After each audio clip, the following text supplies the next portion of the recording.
Hello, my name is Erin, and I'm a dietetic intern here to talk to you today about diabetes and how to eat healthy to help manage this disease.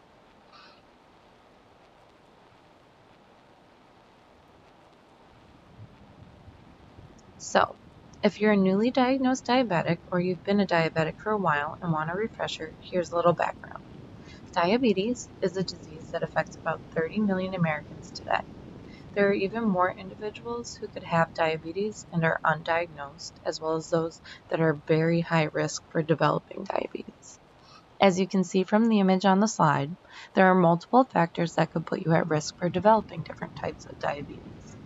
Though age, ethnicity, and genetics are not controllable, things such as exercise, losing weight, and diet are risk factors you can modify to help lower your risk of developing diabetes. Diet alone plays a major role in the management of this disease. Now, you may be asking, what is diabetes?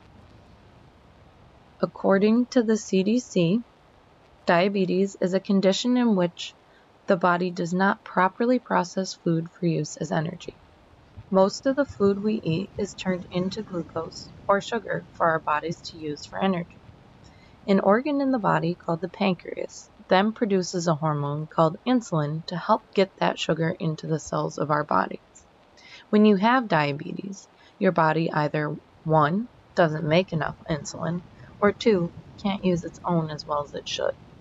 This causes sugars to build up in your blood, or what is commonly referred to as high blood sugar.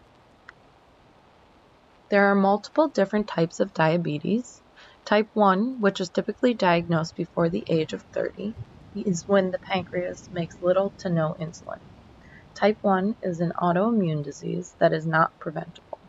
You can manage this disease with proper nutrition. Type 2, which is more prevalent than type 1, or 90 to 95% of all diagnosis of diabetes is type 2, develops most often in adults, but with rising obesity rates in the United States, it is being seen more among children. This is when the pancreas either does not make enough insulin or cannot recognize the insulin that is being made by the body. This can be managed and avoided with proper nutrition, exercise, and maintaining a healthy weight. A third type of diabetes is called gestational diabetes. The exact cause of this is unknown, but researchers believe it is related to the influx of hormones during pregnancy and the effect that this has on insulin production.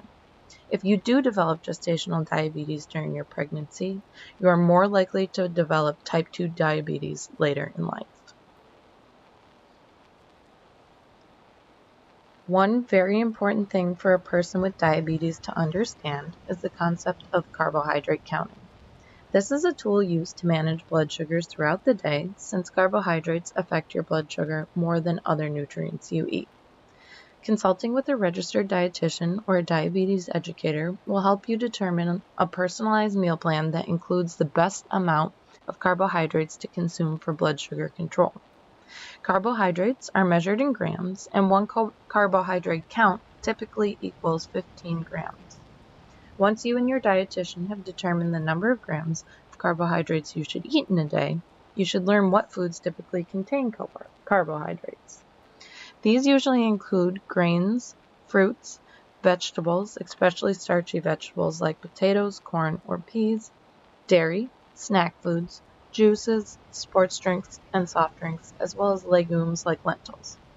It's important to choose healthier carbohydrate options like whole grains, fruits, and non-starchy vegetables, as these will keep your blood sugar more stable throughout the day. As you can see from the image here, it is important to eat whole grains.